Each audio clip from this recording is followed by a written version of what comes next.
Bismillahirrahmanirrahim. Assalamualaikum warahmatullahi wabarakatuh. Alhamdulillahirabbil alamin. Shalatu wassalamu ala asrofil anbiya'i wal mursalin wa ala alihi wa ashabihi ajma'in amma ba'd. Alhamdulillah, puji dan syukur kita panjatkan kehadirat Allah Subhanahu wa taala karena pada sore hari ini kita bisa berjumpa lagi di live streaming Facebook Ar-Risalah dalam acara Kantin Remaja, kajian rutin remaja. Salawat dan salam kepada Nabi kita Muhammad Sallallahu Alaihi Wasallam, karena dengan perjuangan beliau lah kita dapat mengenal Islam dan dapat menjadikan Islam sebagai pedoman hidup kita. Sobat muda dimanapun berada, Alhamdulillah kali ini kita di Ahad sore seperti biasa kita bertemu kembali di acara Kantin Remaja. Tentunya kita saling mendoakan ya, semoga kita dalam keadaan yang sehat walafiat, ya, diberkahi usia kita semuanya, ya. Dan pada kesempatan sore hari ini ya, mudah-mudahan bisa kita ikuti sampai akhir sehingganya apa yang kita dapatkan nanti bisa utuh ya. Kalau kita utuh kan enak tuh ya. Kok daripada setengah-setengah ya kan. Takutnya nanti malah jadi salah paham ya. Makanya bagus dari awal hingga akhir ya. Dan jangan lupa juga nanti memberikan komentar, like ya acara ini. Ya, silahkan klik tombol like dan beri komentar.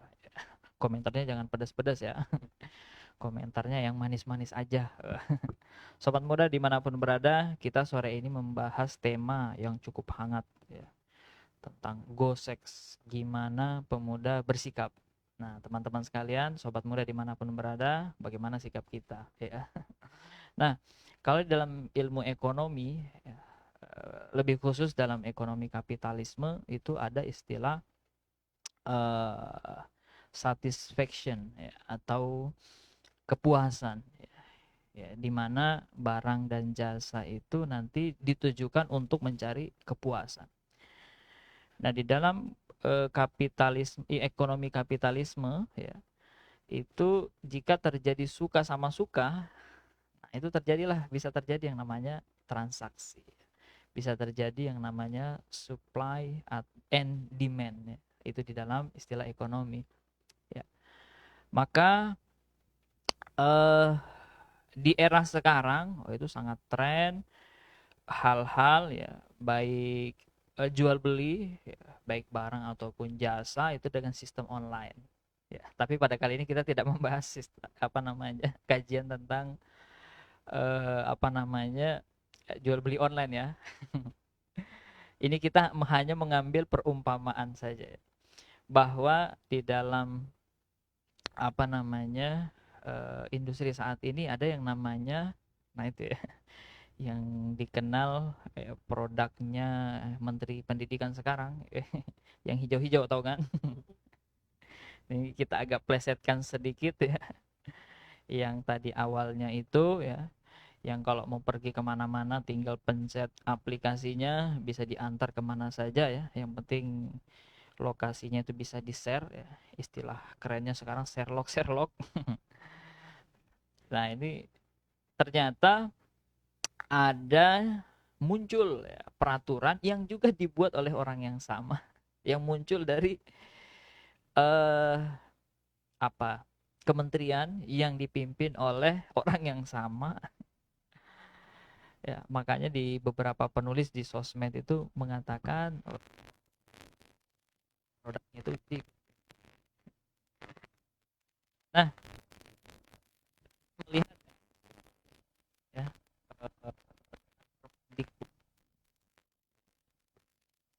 nah ini akan kita berbincang masalah ini dan nanti kita membahas bagaimana sih sikap kita, bagaimana sih Islam membahas itu dan sebagainya. Oleh karena itu jangan kemana-mana, tetap bersama kami, saksikan hingga akhir ya. Nah, pada kali ini kita mengundang salah satu mengundang tamu spesial ya. Kalau bisa ini pakai banget, ini spesial banget.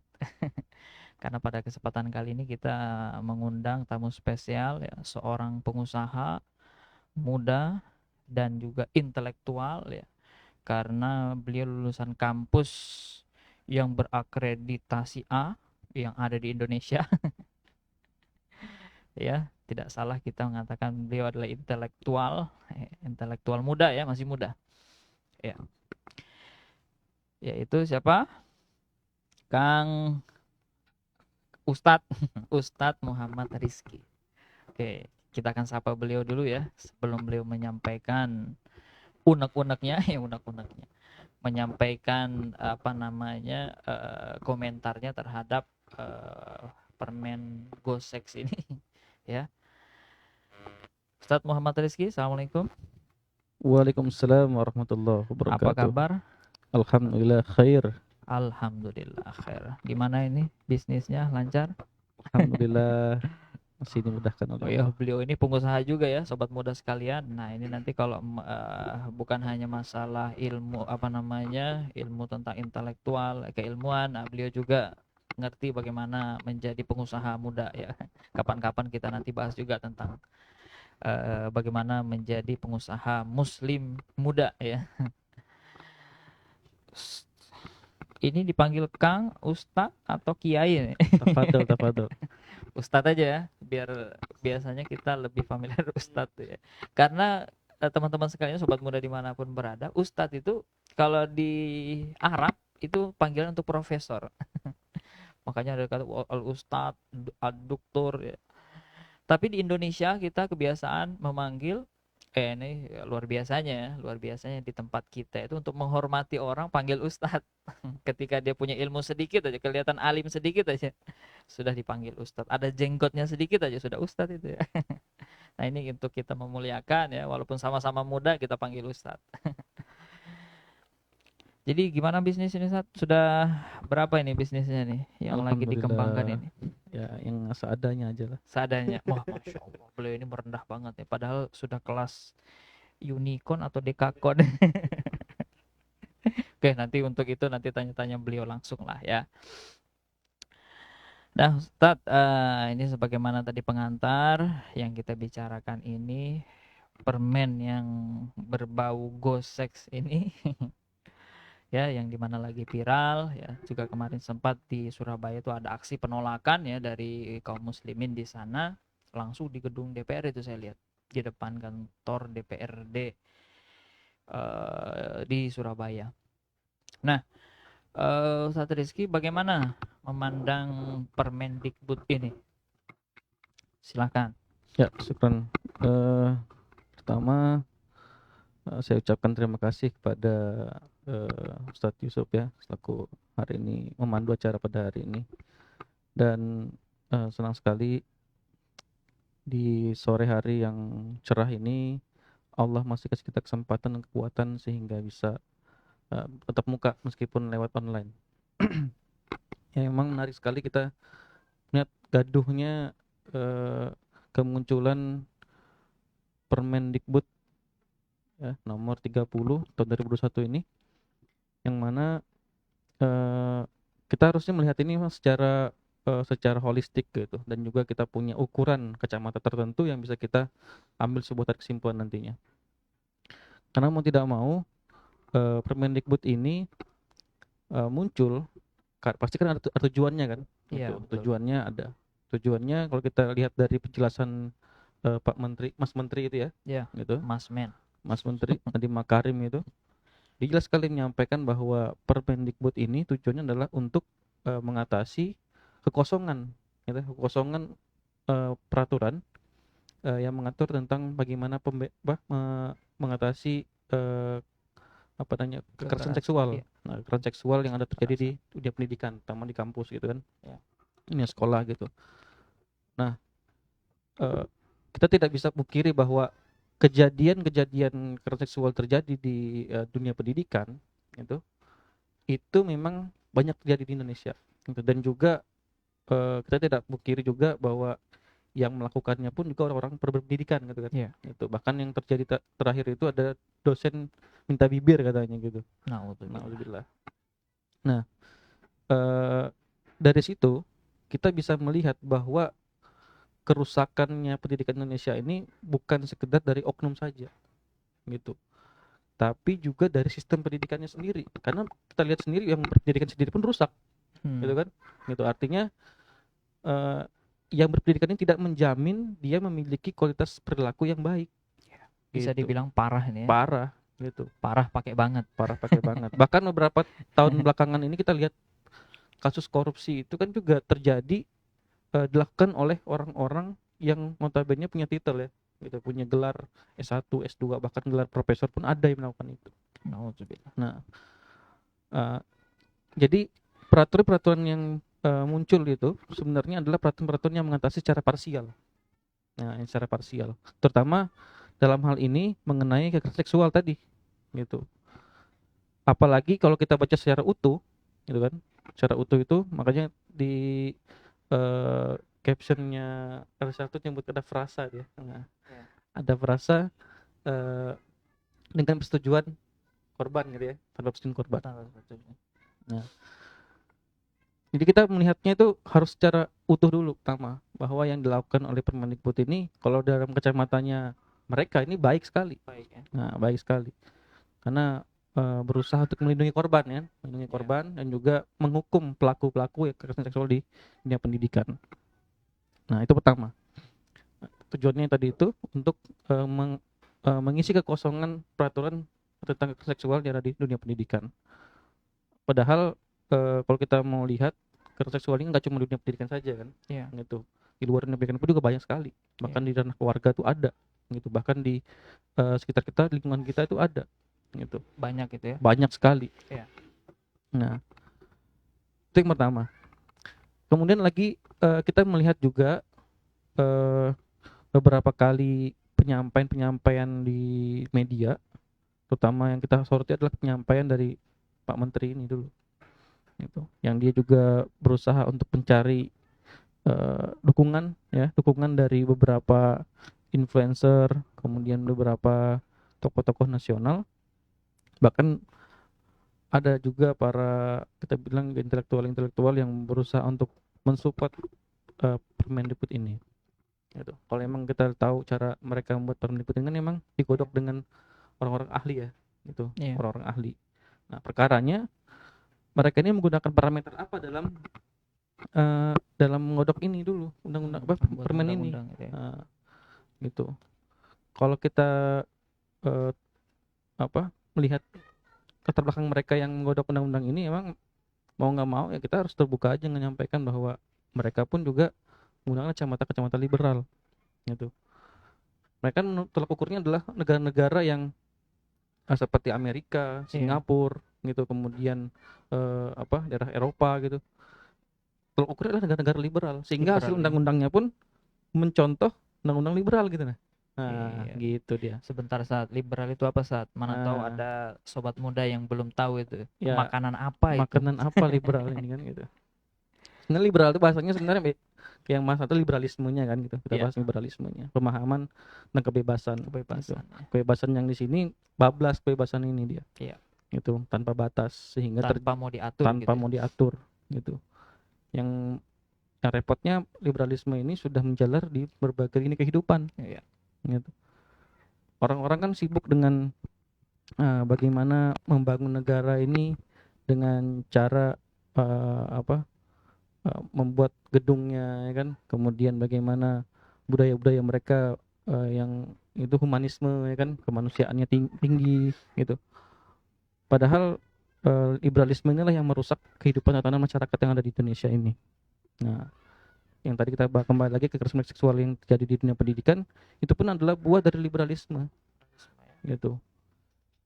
Nah, perkaranya orang-orang di pejabat-pejabat yang mengurusi pendidikan di Indonesia ini seringkali luput dengan masalah intinya yang terjadi di Indonesia ini, gitu. Berulang kali kita ganti presiden ya, sejak zamannya Soekarno, kan, Soeharto, kemudian Habibie, gitu. Kemudian Gus Dur, Megawati, SBY sampai Jokowi saat ini. Semuanya kita bisa melihat bahwa pendidikan Indonesia ini gagal, gitu. Bagaimana gagal coba? Kita ya sudah belajar 12 tahun, ya kan? di masa dari SD sampai SMA, lulus SMA ini kita masih belum bisa mandiri gitu, masih bergantung dengan orang tua kita gitu. Plus Belum kuliah plus kuliah lagi ada gitu. yang belum bisa mandiri ya. Nah, pasti belum bisa mandiri juga. Nah, gitu. Nah, Permendikbud ini hanyalah sebuah, terbilang itu butiran-butiran kecil dari masalah-masalah yang sudah lama terjadi gitu. Nah, seharusnya kan kalau emang Mas Menteri ini melihatnya secara utuh, dia harus bisa melihat bahwa akarnya bukan sekedar kekerasan seksual di kampus saja, tapi ada sistem pendidikan yang rusak memang sejak awalnya. Nah, Itu akarnya. itu akarnya. Nah, Jadi kekerasan seksual ini apanya? jadi kekerasan seksual itu adalah buah dari sistem pendidikan yang rusak ini. Iya. Nah, kalau sudah kita tahu sistem pendidikan yang rusak, harusnya kan sistem pendidikan yang diubah, Iya. harus diperbaiki, Iya. gitu. Kalau dia cuman merubah menambah Permendikbud ini untuk memperbaiki, ya nggak bakal selesai, gitu. Karena yang busuk ini akarnya sudah, gitu. Yang harus diganti emang akarnya ini, gitu. Ya. Harus dicabut memang sudah akarnya. Cabut ya. Nah, itu yang harus kita lihat.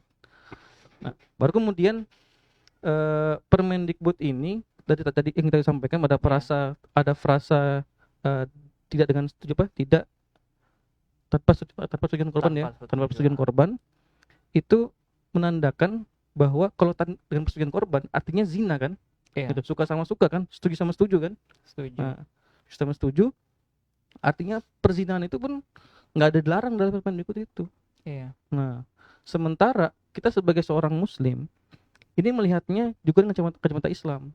Makanya saya bilang tadi parameter mereka itu apa? Parameter mereka adalah Amerika, negara-negara sekuler yang tidak memandang agama itu untuk mengatur kehidupan mereka. Iya. Gitu, dipisahkannya agama dengan kehidupan. Terjadilah seperti ini akhirnya. Sibuk dengan mengatur Permendikbud tentang kekerasan seksual, kemudian nanti ada muncul lagi bagaimana berpakaian segala macam. Ya kan? Kemarin-kemarin terlihat bagaimana SKB 3 menteri kemarin tuh, yang mengenai pakaian kan, gitu, tidak boleh dengan identitas agama tertentu. Itu juga buah dari liberalisme, buah dari sekularisme. Nah, ya kurang lebih sama dengan SKB 3 menteri ini sebenarnya. Permendikbud ini nggak ada bedanya.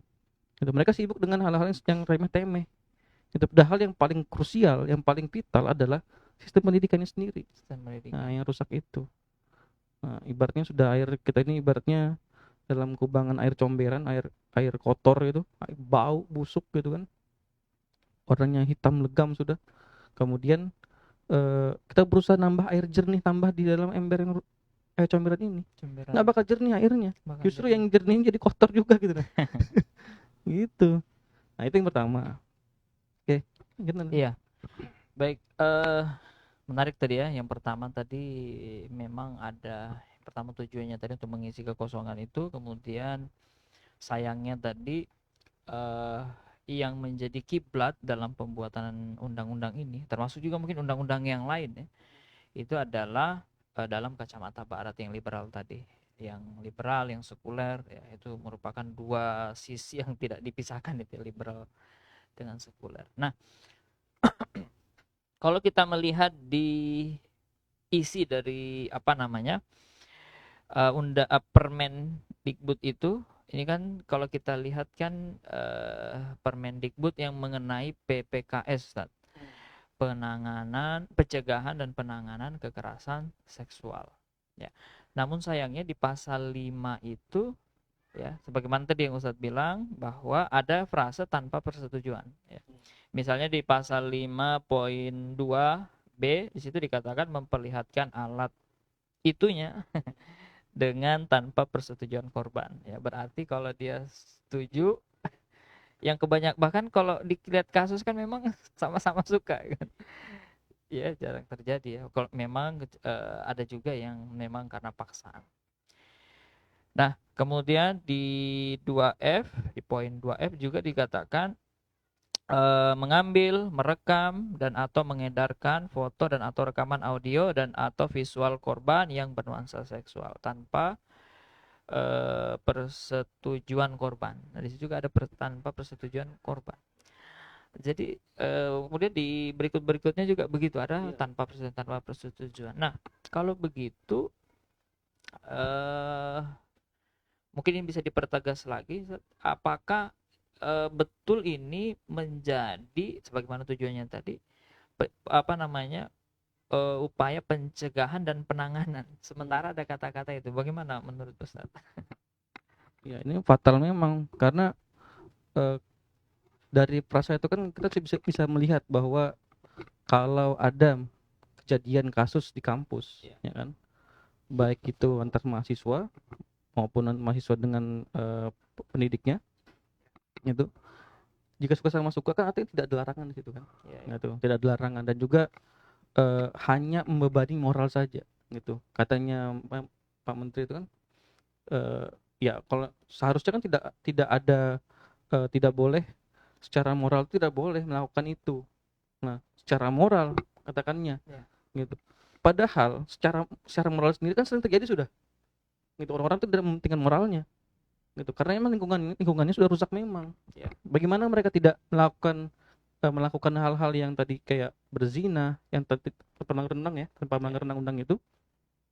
Mereka berzina, mereka pacaran, mereka sampai hamil di luar nikah, mereka kemudian melakukan hal-hal apa, aksi pornografi itu dengan sukarela, suka sama suka, gitu kan.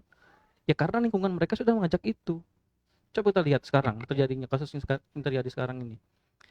Mereka tidak mungkin melakukan porno aksi itu Pornografi. atau kekerasan seksual itu kalau nggak ada dorongan, gitu. Ya. Dorongannya apa?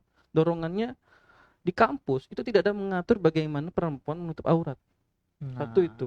iya Dan betul. dan seringkali diserang adalah bagaimana pakaian tidak mempengaruhi apa namanya, kekerasan seksual. Padahal pengaruh sekali pakaian ini. Ya. Gitu. Kejadian-kejadian yang terjadi kan itu bahkan nggak sedikit juga ada yang memang mungkin laki-laki yang melakukan kekerasan itu. Ya. Nggak sedikit juga ada yang perempuan. Bahkan di beberapa daerah itu ada kasusnya, bahkan di daerah Indonesia sendiri pun di luar negeri pun juga ada terjadi. Itu dosen yang perempuan itu minta dilayani oleh mahasiswa laki-lakinya. Nauzubillah. Nah, itu nggak sedikit, gitu. Artinya memang eh, fenomena yang terjadi itu adalah bentuk kerusakan sistemnya, kerusakan lingkungan itu sendiri, Lingkungannya. lingkungan sendiri. Kita yakin ya, kita berusaha taat ya, kita Ya. berusaha taat gitu, kita berusaha sholat waktu, kita berusaha untuk melakukan ibadah-ibadah agar kita terjaga dari maksiat kan, Ya. gitu. Tapi pas kita keluar rumah, apa yang kita lihat? Lampu merah aja, gitu. Aurat Ada bertebaran ya. paha gratis kita lihat, ya kan, gitu. Ada apa namanya, perempuan-perempuan yang tidak menjaga diri, Iya, gitu. iya, iya. Akhirnya sering disebut bahwa laki-laki ini tidak bisa mengontrol dirinya, gitu, tidak bisa mengontrol dirinya, gitu. Nah, sementara juga nggak sedikit kalau perempuan itu juga ada yang minta dilayani, yang tadi Nah, disampaikan bahwa beberapa kasus begitu, bahkan ada yang di daerah Jawa, daerah Sumatera itu ada ibu tiri, gitu, ibu tiri minta dilayani sama anak tirinya. akhirnya. Nah, gitu. Mengenai pencegahan, ini pencegahan ini dari mana, gitu, dari undang-undangnya pencegahan apa, gitu, kemudian apa yang bisa mencegahnya kalau tidak dari karakter dirinya ini sendiri. Kan Karakternya. kita kan dalam negara sekuler kan tidak ada diajak untuk takut sama Tuhan, nggak ada. Takut sama siapa akhirnya orang-orang? Takut sama hukum, ya kan? Hukum pun tidak membuat jerak, gitu. Nggak sedikit kan orang yang habis perkosa di penjara keluar perkosa lagi Nah, karena tidak ada efek jeraknya hukum lalu kalau Indonesia ini. begitu siapa yang ditakuti lagi setelah Nah, itu? tidak ada yang ikutinya, gitu. Akhirnya terjadilah Terjadilah banyak kerusakan tadi ya. misalkan Nah, teman-teman sekalian, nah itu ya, eh, bagaimana tadi apa namanya, begitu kacaunya hal yang terjadi ketika bukan Islam yang jadi ukuran. Nah, berkenaan dengan ukuran tadi, Ustadz kan bilang tadi maunya dalam pembuatan aturan, dalam penanganan dan sebagainya itu kan mestinya menggunakan kacamata Islam. Nah, mungkin bisa dijelaskan saat bagaimana Islam itu memandang tentang perzinaan ini. ya, kita sebagai seorang muslim Iya. ya, bahkan kita harus akui bahwa sampai saat ini ya, belum ada satupun agama yang sempurna mengatur kehidupan manusia selain Islam Islam gitu. ya. Islam ini kan mengaturnya mulai hal yang paling rendah, kita masuk WC diatur ya kan. Masuk WC. Nah, diatur cara buang air, diatur gitu. Kita mau berhubungan dalam keluarga, menghormati orang tua ya kan, menyayangi saudara ya kan, diatur sama dalam Islam gitu. Kita kemudian berangkat ke level yang lebih tinggi negara, Islam mengaturnya juga gitu. Makanya Rasulullah itu punya peran bukan sekedar sebagai rasul saja gitu, tapi teladan bagi kita, karena beliau juga manusia yang punya yang punya tindakan-tindakan yang layaknya manusia biasa gitu. Bagaimana beradab dengan orang tua, bagaimana kita beradab dengan guru. Nah, dalam Islam perzinahan ini termasuk dalam kategori jarimah gitu. Ini kriminal berat sebenarnya, dosa besar zina ini. Jarimah ya. Jadi memang kadang Indonesia ini repotnya salah prioritas. Itu bukan berarti ini harus dilakukan ya, tapi memang salah prioritas. Kita sering kali ada orang itu yang dia takut makan babi. Ya kan? Tapi di sisi lain dia berani berzina. Gitu. Padahal makan babi ini adalah dosa kecil, sementara berzina ini dosa besar ya. Gitu. Berzina ini secara dampak sosialnya ini mengerikan sekali. Orang-orang yang berzina ini akan banyak merusak nasab. Gitu. Bagaimana anak-anak yang lahir itu tanpa nasab akhirnya. Berikutnya mereka kehilangan hak waris. Berikutnya kehilangan perwalian. Gitu. Ini kan berbahaya sekali. Nanti berikutnya ketika dia wafat, pakai binti siapa dia? Nah, tapi kan suka sama suka. Nah, itu dia masalahnya. Ukurannya mereka ini adalah suka sama suka. Dalam Islam, parameter kita itu parameternya adalah halal haram gitu. Suka sama suka. Iya, larangan atau perintah kan. Kalau dilarang tinggalkan, kalau perintah dijalankan. Nah, ini repotnya Indonesia ini. Bukan kesepakatan antar dua belah pihak atau manusia ya. Nah, gitu. Nah, terus Islam juga punyai sifatnya preventif dalam mengatur kehidupan manusia ini dalam hal-hal yang sifatnya perzinahan. Upaya pencegahannya ada gitu. Makanya ketika kita buka Quran itu kan la taqrabuz zina gitu. Bahkan di awal kali anak itu lahir ya kan, itu diperintahkan bahwa orang tuanya itu menjadi yang bentuk dia nantinya jadi muslim, Nasrani atau majusi ya. Gitu. Nah, itu menunjukkan pada kita bahwa Islam sangat memperhatikan bagaimana mendidik dan juga membentuk karakter anak-anak kita agar sesuai dengan akidah Islam gitu. Makanya dalam pandangan Islam mendidik anak itu bukan sekedar kita mendidiknya dari proses dia tahu jadi proses dia nggak tahu jadi tahu gitu, tapi dia tahu, paham dan mengamalkan. Bahkan sampai dia mendakwahkan juga. Bukan sekedar tahu. Bukan sekedar tahu saja. Kalau sekedar tahu pun orang kucing itu bisa dikasih tahu. Kucing juga bisa ngangguk-ngangguk. Bisa ngangguk gitu. Kucing itu bisa tahu dia. Mana yang makanan yang mahal, mana yang murah, tahu dia. Kalau ikan asin mau makan dia. Dan juga dia tahu saat kapan ada majikannya, kapan tidak. Nah, itu dia. Begitu tidak ada dia embat. Iya.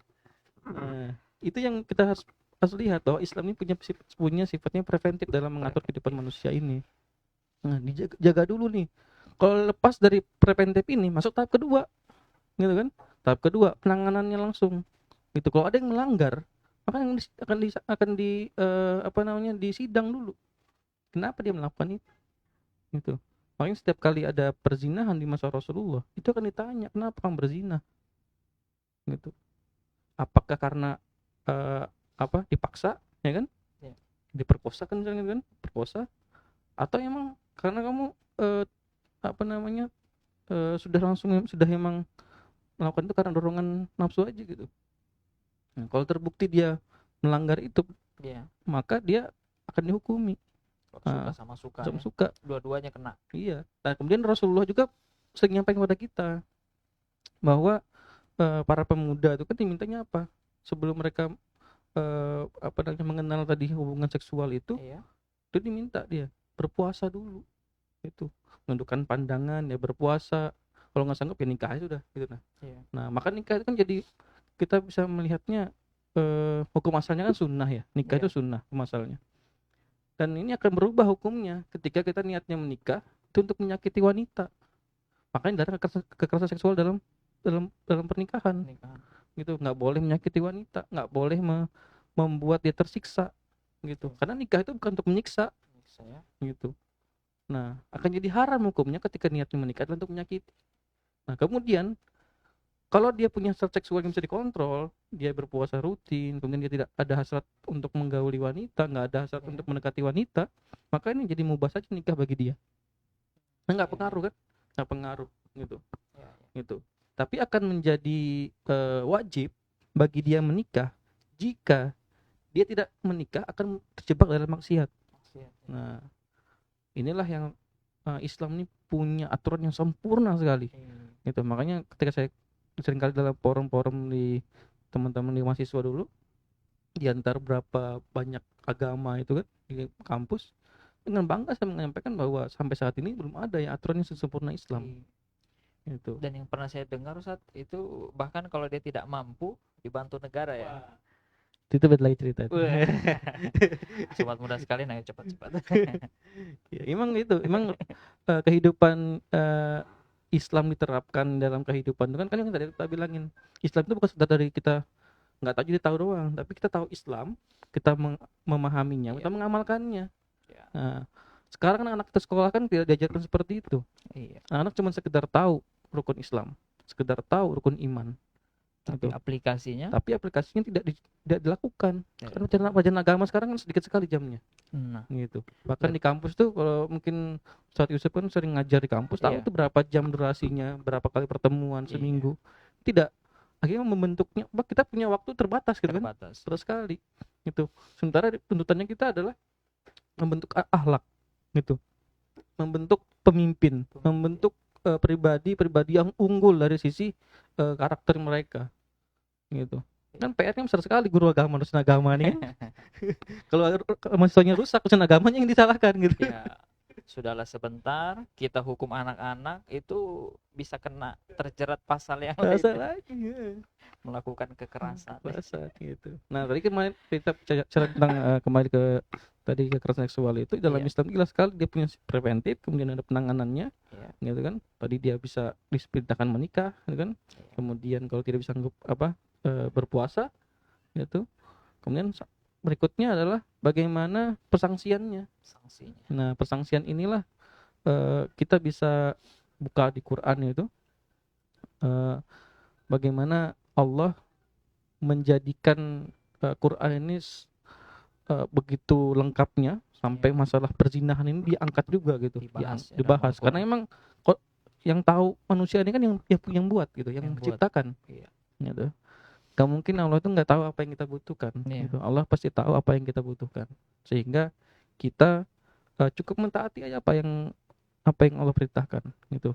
Sanksinya kan bagi pelaku perzinahan kan kalau sudah menikah maka dia ditajam sampai mati gitu. Kemudian kalau dia belum menikah itu maka dia ada dicambuk gitu. Dicambuk ya. Nah masalahnya dari beberapa cerita sejarah itu, cambukan itu bukan cambukan yang tek gitu doang gitu. Bukan cuma formalitas. Bukan formalitas gitu, tapi benar-benar membuat orang-orang itu dan yang menyaksikannya itu menjadi eh, yang pelakunya menjadi jerak dan yang menyaksikan menjadi takut melakukan Jadi yang serupa takut ya. gitu. Jawabin jawazir. Kalau Gitu begitu ya. luar biasa sekali nih Islam ya. Islam luar biasa sekali. Hukumannya membuat orang jerah supaya enggak Eh, melakukan begitu nah kan. pertanyaannya kenapa Permendikbud ini keluar? Padahal ada aturan yang sempurna, yang jelas sempurna dari yang maha pencipta ini diabaikan Tidak gitu. perlu capek-capek lagi Capek-capek mestinya. lagi harusnya. Buat apa mereka berpikir keras gitu kan? Padahal Allah sudah kasih aturan kita lengkap. Manual booknya sudah ada kita dikasihkan. Manualnya sudah lengkap Gitu. ya. Kalau manusia itu dikasih manual booknya yang berbeda, ini hasilnya jadinya rusak manusianya. Betul, betul. Gitu. Kita punya handphone, tapi pakai manual book mesin cuci. Apa yang terjadi? Ya rusak. Gitu Hancur pula yang hari ini terjadi di negeri kita. negeri kita. Gitu. Dan negeri muslim lainnya begitu juga. Masya Allah, subhanallah ya, sobat muda sekalian.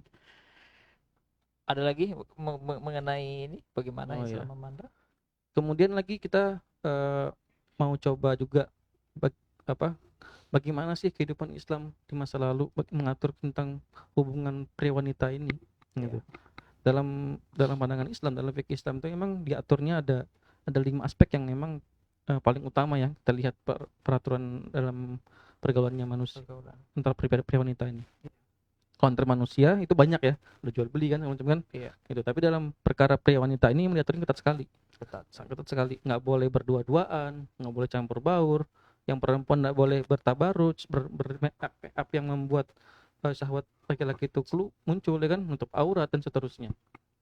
Nah, ada 5 aspek yang memang kita perlu jadi perhatian. Yang pertama adalah dalam perkara pendidikan. Gitu. Dalam pendidikan ini Islam mengaturnya bahwa pria wanita itu boleh dalam berpendidikan, boleh jadi guru, boleh jadi dosen, boleh jadi siswa kan, mahasiswa gitu. Jadi hubungan antara guru dengan murid, dia pria wanita itu boleh. Itu dalam hal pendidikan. Nah, pendidikan ini saya harus stressing di sini misalnya, karena yang sekali yang salah kaprah dengan pendidikan. Pendidikan itu kan ada aturan, ada tempat waktu yang ditentukan, ada kurikulum yang dilaksanakan. Gitu. Kalau kerja kelompok itu bukan pendidikan. Nah, ini yang kerja kelompok ini bahayanya sih itu kan. Kalau mahasiswa siswa itu kan itu kadang kerja kelompok campur baur, mereka buka aurat gitu. Iya. Nah, ini seharusnya yang kita tekankan. Jadi kerja kelompok itu bukan bagian dari pendidikan. Pendidikan itu adalah ketika di kampus ya kan, ada waktunya, ada tempatnya, ada kurikulum yang dilaksanakan. Itulah pendidikan. Nah, yang kedua adalah dalam hal muamalah, jual beli atau kerja, kita bekerja, kita jadi karyawan atau jadi pemilik perusahaan gitu. Kita laki-laki, ada karyawan kita perempuan tuh boleh berinteraksi dalam hal pekerjaan. Gitu. Di luar itu jadi haram. Gitu. Kita pula jual beli ya kan, jual beli pria wanita itu boleh jual beli. Itu boleh. Nah, ini diatur sama Islam. Gitu. Bagaimana jual belinya harus jujur ya kan, dan seterusnya. Itu boleh hubungan itu. Interaksi itu boleh. Kemudian yang ketiga dalam hal kesehatan, menyelamatkan nyawa, berhubungan dengan keselamatan nyawa itu juga boleh. Misalkan dokternya laki-laki, pasiennya perempuan, mau dioperasi kan pasti harus dibuka tuh kan. Nah, itu boleh dalam hal kesehatan gitu, untuk menyelamatkan nyawa itu boleh interaksi itu, karena emang untuk menyelamatkan nyawa. Yang keempat adalah persidangan gitu, antara hakim, terdakwa, saksi itu misalkan tuh boleh berinteraksi untuk membuktikan sebuah perkara, sebuah kejadian, itu mana yang salah itu kan, kemudian bagaimana menentukan hukumnya. Nah, itu boleh. Hakimnya laki-laki, saksi terdakwanya perempuan, ada saksinya laki-laki itu boleh berinteraksi. Nah, yang terakhir adalah dalam perkara menuju pernikahan gitu. Kalau dalam pernikahan nanti ta'aruf atau dia hitbah ya, nah itu boleh dia melihat calonnya. Kemudian diatur bagaimana hitbah itu harus ada walinya di sana. Kemudian yang dibahas adalah perkara menuju pernikahan itu sendiri gitu, bukan di luar dari pernikahan itu. Nah, sehingga Islam jelas sekali dalam konteks ini interaksi itu boleh antara pria wanita, cuman diatur jelas bagaimana interaksi itu terjadi gitu, nggak bablas gitu, nggak sekedar nanti ada perempuan di depan rumah kita datangi, kita colek-colek, itu nggak boleh. Nah, gitu, batasan komunikasinya jelas. Iya. Yang repotnya kan Indonesia ini kan punya peraturan itu yang seringkali ambigu, seringkali hanya menekankan moral saja. Iya, ambigunya di mana, Ustaz? Nah, ambigunya ketika kita bicara tentang pendidikan tadi. Iya. Gitu. Kita mendidik anak-anak kita di sekolah supaya mereka jadi anak-anak yang soleh dan soleha, ya kan? Tapi jam kita mengajar gitu kecil sekali, sehingga pas mereka di luar mereka pacaran gitu. Pasti nggak sedikit dong, kita pasti kita ngajar baik bagus, sudah totalitas kita ngajarnya kan, kita pengennya mereka jadi punya akhlakul karimah yang luar biasa mulia, jadi manusia mulia gitu. Pas keluar gitu, tidak ada aturan dalam negara itu yang ngatur tentang pacaran gitu. Tapi orang berzina orang yang melakukan kekerasan seksual tuh dibuat hukumannya gitu. Padahal yang keluar ke rumah tanpa nutup aurat gitu kan, jadi mengundang para apa predator seksual itu. Nah, Ya, diatur, helm diatur, bagaimana orang pakai helm diatur gitu, bagaimana orang keluar rumah pakai masker diatur kan gitu. dan pajaknya jelas ya, Ada sanksinya dendanya jelas, jelas. dendanya jelas gitu. Tapi giliran aurat tadi ya Nah, tidak diatur. tidak dia. Makanya ambigu sekali gini gitu. Jadi negara ini bilang kacau ya kacau gitu, dibilang rusak ya rusak. Sampai saat ini coba perhatikan, orang tua itu di mana-mana sampai saat ini dari dulu sampai sekarang itu Ya. masih khawatir anaknya keluar malam gitu. Gak cuma ada begalnya saja, ya kan? Tapi karena ada yang membuat mereka itu keluar malam gitu, nah entah dijemput sama pacarnya, entah diajak party-party sama teman-temannya. Jadi bukan Ya. hanya begal ya, tapi begaul. Ya, begaulnya itu berbahaya Nah, gitu. itu yang Ini yang perlu ditakutkan juga tuh jadi ya. stressing kita. Jadi orang tua ini sekarang sudah mulai, alhamdulillah sekarang tuh mulai memahami ini cukup baik ya. Jadi Cukup mereka itu baik ya. membuat rencana pendidikan itu yang lebih ke Islam gitu. Makanya masuk Ya. pondok pesantren gitu kan. Mereka jadi dalam rumah-rumah tahfiz gitu. Ya. Ya, itu adalah ikhtiar yang terbaik saya bilangin. Tapi juga negara hari ini abai dengan itu. Ya, ya. Itu hari negara abai. Negara hari ini lebih mengutamakan nilai di atas kertas. Nilai atas kertas ini utamakan. Prestasi-prestasi mereka itu dinilai dari nilai atas kertas. Teorinya saja. Mereka bisa dapat nilai tinggi itu hal yang luar biasa. Tapi ketika mereka melakukan hal-hal yang bernilai Islam, ini mereka negara hampir abai gitu. Memang kita bilang abai. Ada olimpiade matematika, ya kan? Ada olimpiade sains gitu. Itu yang dicari adalah kecerdasan anak, ya kan? Kecerdasan anak mampu menghitung, mampu menghafal gitu. Nah, tapi kemudian tidak ada yang dibuat bagaimana sistem pendidikan itu menjadikan anak itu jadi leader masa depan gitu, mampu mengatur rumah tangga, sehingga kita bisa lihat sekarang hari ini itu perceraian tinggi jadi karena emang nggak dididik dari itu. Anak-anak sibuk mengejar nilai ya itu nggak, jadi kita nggak heran ketika mereka dewasa mereka mengejar angka. Untuk mengejar angka apa, angka entah itu angkanya nilai nilai pangkatnya atau nilai nominalnya gitu. Hanya nggak sedikit para profesor, para doktor itu 1 S 2 itu melakukan korupsi. Kenapa? Karena memang sejak kecil didikannya adalah mengejar angka gitu. Berapa rupiah? Pasti coba perhatikan kalau season kali kalau ketika nanya sama orang tua siswa ketika dulu masih ada bimbel itu, mereka nanyakan, saya tanya sama mereka, ibu, ibu pengennya anak ibu di bimbel ini seperti apa nanti ke depannya gitu, pengen sukses. Pasti ukuran sukses mereka adalah bekerja di tempat-tempat yang bonafit, jadi dokter, kemudian jadi insinyur, kemudian jadi orang ahli di bidang pertambangan gitu. Karena masyarakatnya memang dididik untuk menilainya dari hal yang materialistis sekali gitu, materialistis materialistisnya yang sekali. dibangunnya. Iya, kemudian mereka tidak melihat bagaimana anak itu tumbuh kembang menjadi seorang yang taat beribadah gitu, kemudian mampu untuk memilah mana maksiat mana ketaatan. Mungkin nggak bisa Pejuang diajarkan itu, Islam yang tangguh. nggak diajarkan gitu, nggak diajarkan, sehingga hidup ini emang dibilang liberal ya liberal sekali sudah gitu Dengan parameter yang tadi. parameter yang tadi Ya. gitu dia. Baik, sobat muda sekalian, hanya cukup panjang tadi ya. Tapi kalau kita tarik akarnya itu tadi ya. Karena kebanyakan kita diajarkan hanya teorinya saja ya, tapi aplikasinya tidak ada ya.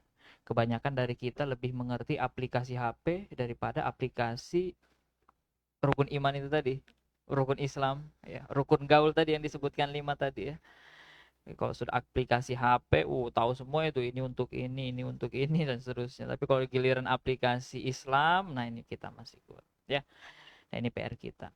Nah, tadi kita sudah bicarakan bagaimana Permendikbud ini ya. Kemudian tadi sudah banyak kita mendapatkan dari Ustadz Rizky mengenai bagaimana Islam memandang tentang perzinahan ya, termasuk tadi pergaulan. Nah, kemudian apa ini yang mesti dilakukan ya, bagaimana mestinya pemuda itu menyikapi hal ini. sehingga nanti ke depannya apa namanya, yang hal-hal yang seperti ini tidak ada lagi gitu masalahnya. Nah, silahkan Ustaz, bagaimana pemuda menyikapi hal ini? Ya, eh, untuk para muda muslim yang menyaksikan ini, eh, kita harus berbangga dengan keislaman kita gitu. Kita harus berbangga dengan Al-Quran kita, harus berbangga dengan Rasulullah kita yang membawa risalah Islam ini dengan begitu perjuangannya yang berat, kemudian para sahabat-sahabatnya yang mengamalkan bahkan mendakwahkan Islam ini sendiri.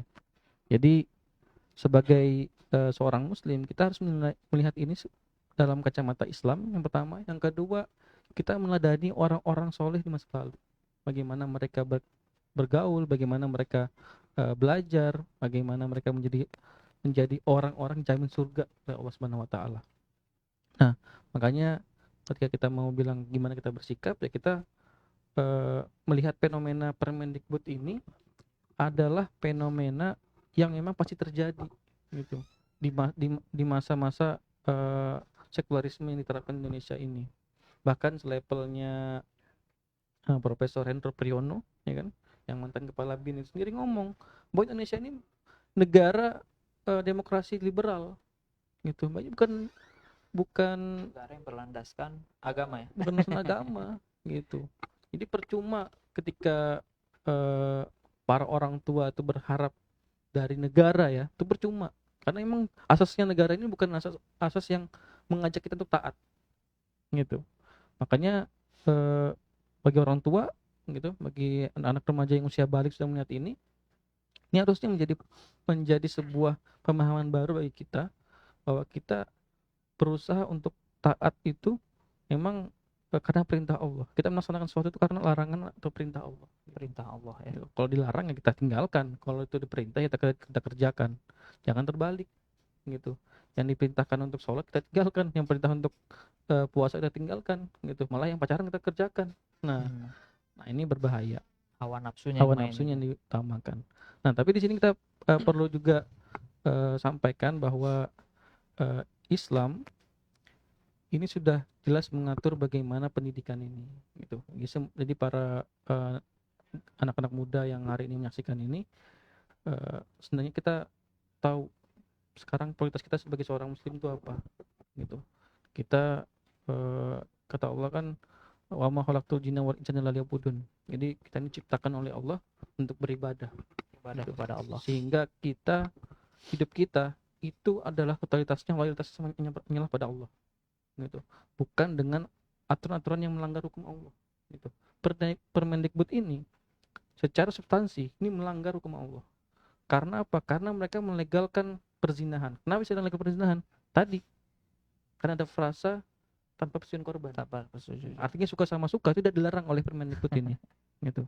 Sehingga Permendikbud ini terserukan agar tolak gitu, agar direvisi, dan selayaknya lah hari ini kita tidak perlu lagi memakai aturan-aturan yang rusak gitu. Kita sudah punya aturan yang sempurna, yaitu Al-Quran.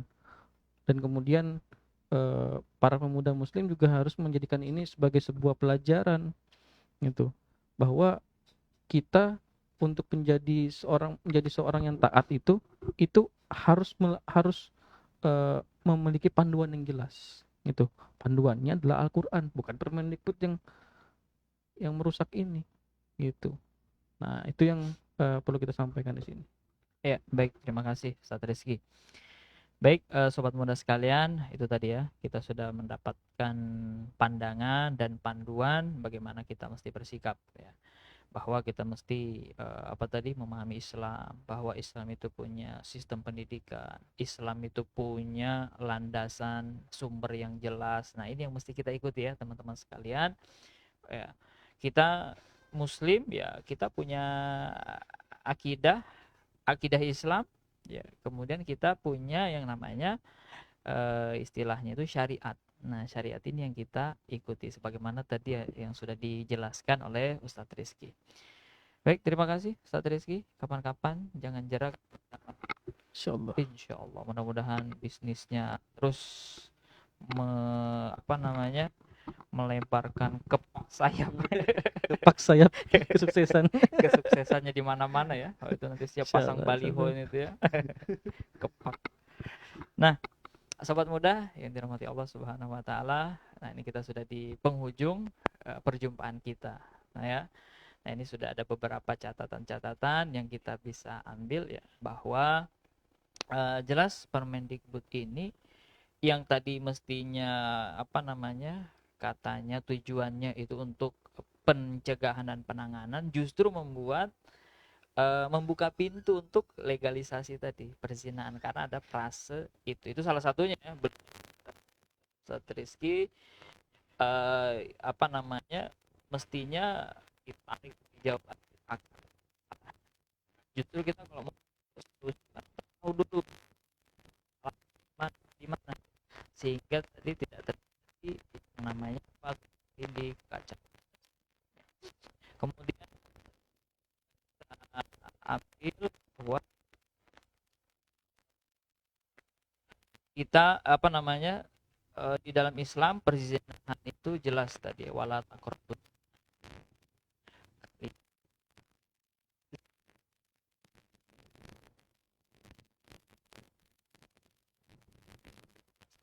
Batasnya jelas ya. Suka sama suka itu tetap nggak boleh karena dilarang ya. Kalau tadi seksual ya, bukan kekerasan itu jadi hukuman ya. Ada hukumnya di dalam Islam, jadi sudah lengkap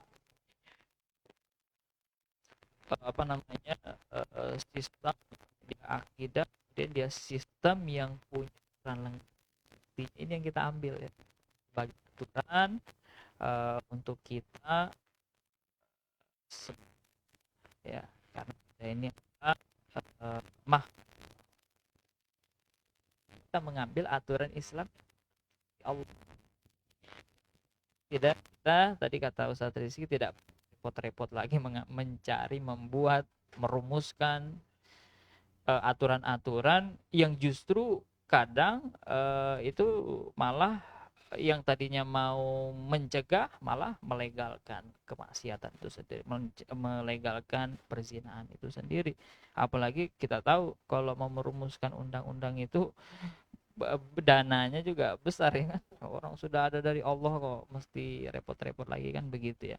Nah, mestinya kita sadar dan bagaimana kita mengambil aturan ini sebagai sistem kehidupan kita. Justru apa namanya, tentu kita sebagai pemuda muslim dan punya andil di situ dalam menyampaikan Islam, memahami Islam, kemudian menyampaikan kebenaran sampai orang-orang paham dan kita semuanya mau mengambil Islam sebagai sistem aturan kehidupan. Mudah-mudahan kita kelak nanti yang kita jadikan aturan dalam kehidupan kita semuanya itu adalah berasal dari aturan-aturan Allah Subhanahu wa taala.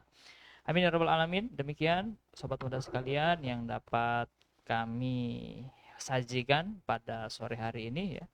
Mudah-mudahan sobat muda pemirsa dimanapun berada tidak bosan-bosannya terus menyaksikan live streaming kami, acara-acara kami di Arisalah ya, Facebook kami Arisalah ya, dan salah satunya juga acara kantin remaja ini.